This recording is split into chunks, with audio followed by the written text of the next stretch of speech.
So we are here at the conclusion of the Knoxville Nationals 2025. Man, somebody just said you got to go do a final thought video, Chaz, of what you think of this entire event and the race and everything that happened. And I just think it's amazing. I think sprint car racing won tonight. You have an 18-year-old driver in Ryan Timms who's been up and down in adversity with the racing world performance-wise. A small team behind him, a local team here this year in 2025 involved as well, getting the job done. And then based on all of our conversations with Ryan Timms up and down and around, he wants to be a future Steve Kinser. Interesting, we heard that name here tonight. Steve Kinser was actually in the Knoxville Nationals vicinity this year. And man, that's just great to know that somebody with the age of Ryan Timms, at just 18 years of age, has the future ideas of being a sprint car racing star. We don't have to worry about some of the people, oh, he's going to NASCAR, you heard that? No, he's not. He loves sprint car racing. That's what he wants to do. That's the sport, the motorsport he wants to represent in the world. As we heard Ryan Timms saying he believes the Knoxville Nationals is the greatest motorsports event in the world out of all forms. So it's great to have somebody like that who is young, looking forward to representing that form to the world.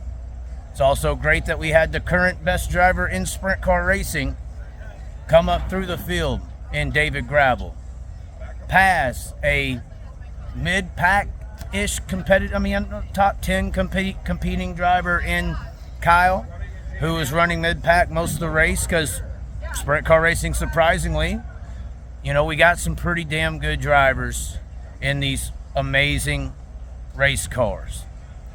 And it was pretty interesting to see Kyle kind of struggle to move in that field, but that's just how strong the field is. When you start ninth, you may finish ninth or worse. So it was good to see David Gravel, though, start at the back, come through the field, pass Kyle, and then I think it was 5 or 6 laps later, that's when you saw Kyle have his tire issue, and then David to come all the way up to get onto the podium.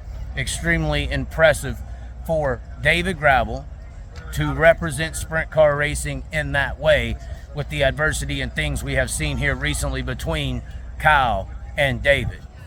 The full-timer showed you how the full-timers do shit, basically.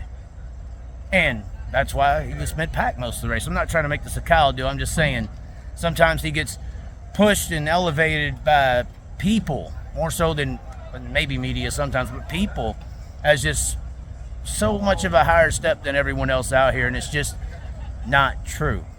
So once again, this is huge for sprint car racing. Future star, future representative, current star, current representative, showing how strong the sport is against the greatest of all time who was in the building tonight. So, I mean, this is just a sprint car racing win with the Knoxville Nationals this evening. And honestly, could it have gone any other way? Now the future looks bright. Now for the rest of the season, people might start tuning into this sport, not because the 5.7's in the pitting area, but because tonight at the Knoxville Nationals, the sprint car racing world earned some respect. And that respect's only getting bigger, better, and faster.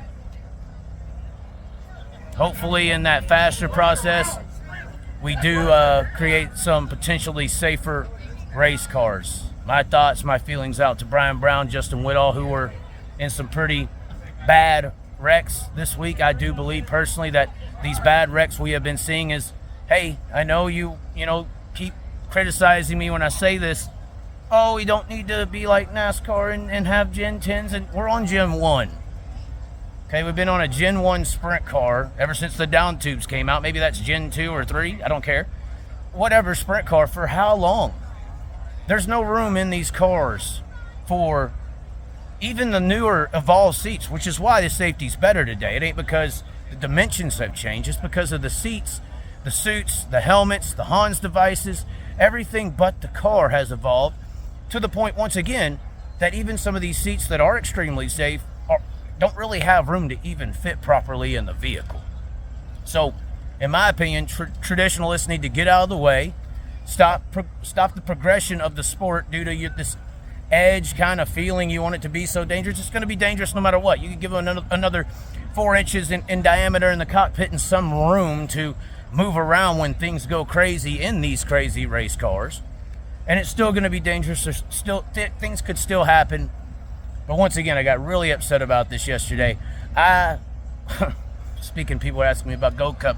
Last year at Gold Cup, I'm walking to the pavilion, and I randomly ran into somebody who I always randomly run into, and that was Chase Johnson. And later that night, Chase Johnson's life changed. Now, that's not been the only damn person, but that is the most recent tragedy in my opinion. So, I don't want to, and I don't think anyone should be okay with that. Now, y'all can sit here and say, oh, well, this happened or that happened, or you can finally make some progression, involvement in the sport, so that at least the chances of something extremely bad happening are decreased. Because right now they're pretty damn high just because of the cars not evolving over the years. So it needs to evolve. That way Ryan Timms and future drivers aren't saying they're leaving the sport for safety concerns. Because we've heard this in the past.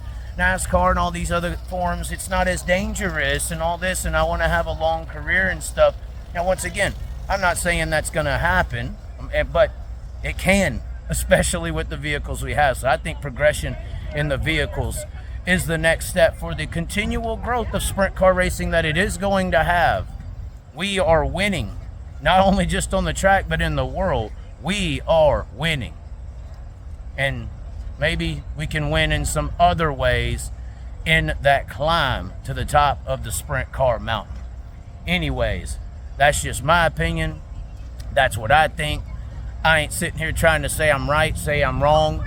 Any of these things. I love the banter. I love getting the fans going and rallying and going. Obviously, we had some disgusting people at Eldora threaten David's family, and stuff like that. Some Larsonites, as I call them, because they're pretty psychotic. Then we had some fans cheering, I guess, when David Gravel wrecked in his heat race. Then we had some fans throwing beers over the stands or whatever here on the front straightaway when Larson took the victory or something like that. This is trash. These are trash ways of conducting yourself in banter. That's not the right way to do it. Actually going to that degree. I run the cushion in the banter, trust me. But I ain't doing shit like that. Surprisingly, the Chaz has just a little bit of class. A little. Not a lot.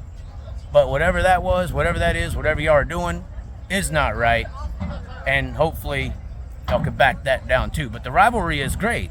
David's playing it amazingly here between this Kyle and David situation. But I will say this. A lot of people booed David Gravel when he got introduced.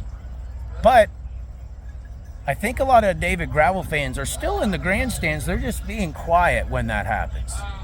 They're just being quiet when he's getting booed by these Larson fans. Because I'll tell you what, when David Gravel passed Kyle, it was unbelievable, the roar and cheer for David. So it's pretty unbelievable seeing the situation unfold in live time. Because I just think really a lot of David Gravel fans are being quiet, and even though he's getting booed and all this by the Larson people, I mean, when the actions on the track speak for the rivalry, that's a little bit more important to the traditional, regular, normal David Gravel sprint car fan. And they're tired of hearing these NASCAR Larsonites lose their mind and boo them. They're just being quiet. They're waiting for their guy to go out there, come from the back, pass his ass, and pull away.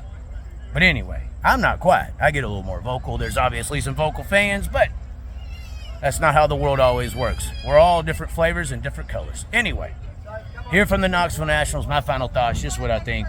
Like the video, share it around, comment, call me an idiot, a dumbass, you're dumb, oh my God, blah, blah, blah. I don't really care. I don't read the comments. I don't see what y'all say. I just do me. And that's all I got to worry about.